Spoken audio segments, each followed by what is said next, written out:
Hi, Ben here and welcome back to another Work in Progress Wednesday. So sunny outside today, but we've had incredible rains and storms, and I really noticed when the light levels dropped it was getting really dark in the workshop. So I've finally upgraded all my lights downstairs to LEDs and it's made a big difference. There's no flickering and I can really see what I'm doing. So in this corner, this is probably the darkest corner normally. This is where I do all my Kydex work and things like that. It's lovely and illuminated now. And today I thought I'd show you how we go about tying our lanyard knots. A few people asked how we do them on our thorns and stuff, and there's a really simple way of doing it, and we thought we'd show you how we do it. So nearly all of our knives, whether they're the fixed blades or the folding knives like the Nomad, normally have a lanyard hole in there. That's for people to add their own lanyard knots, or if you're walking around water you might want to put a necktie so that you don't drop it in the water. Tend to add that, and people can personalise it by adding beads and things like that. For certain knives like the thorns that are a bit smaller, I tend to always add a blood knot on the end of it just to give it a bit more length. So just to show you how to do the knot easily, probably easier to tie the knot than to say it, we'll just show you on this Nomad that I've got on the bench. So we've cut a length of paracord. I've sealed the ends just to stop it fraying.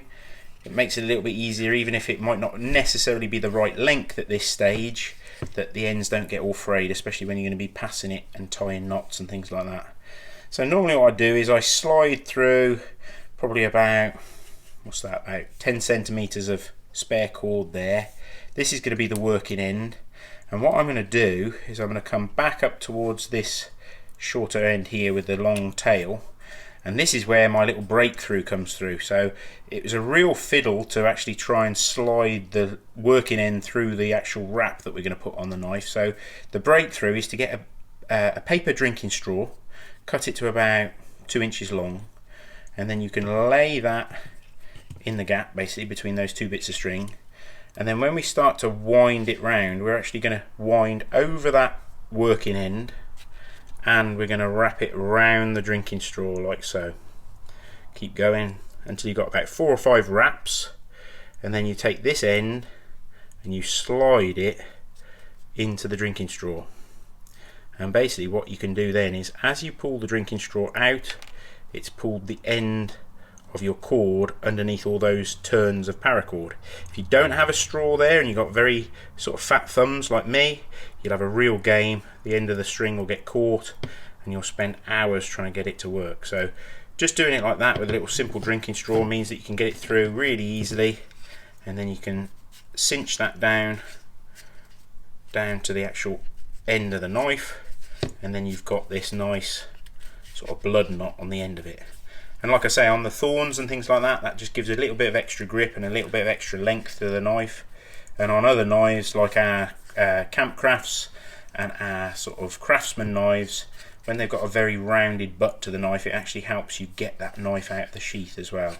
Now if you pull this really tight, it probably won't come undone very easily, but normally what I do is I normally just finish it off with a little overhand knot just at this end. So I pass those ends through like so. So once you've got that knot, that stopper knot finished, even if that comes loose, it can't come undone.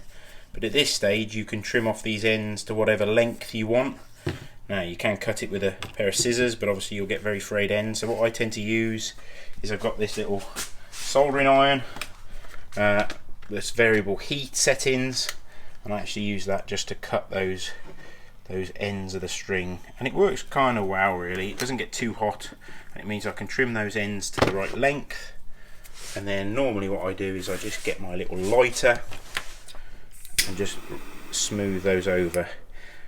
We've got a proper strap cutter upstairs that we use for the webbing, but I still find that just finishing it off with a lighter by hand just leaves a much smoother, nicer finish on the paracord. Makes it nicer, especially if you've got like the little neckties. You don't want any sort of sharp ends rubbing up against your neck.